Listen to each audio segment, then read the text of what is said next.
элде коомчулукта Райым Матраимов чыгып кетти.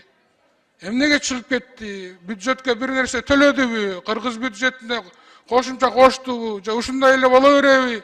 Деген бир көйгөй жаралып атат да. Сиз эмне дейт элеңиз ушул боюнча? Туура, Райым Матраимов 2 күн алдын үй камагына чыкты.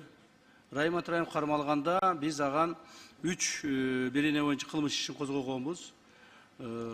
Статьялардын цифрларын айтпай эле аталышын айтып коеюн. Биринчиси бул чек араны мыйзамсыз кесип өтүү.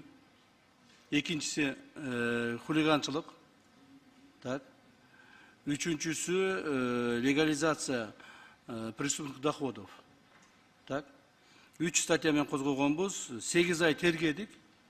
8 ай тергедик. 2 күн алдын чыгардык. Райым Матраимов бюджетке, Кыргыз мамлекетинин бюджетине $200 миллион акча төлөп,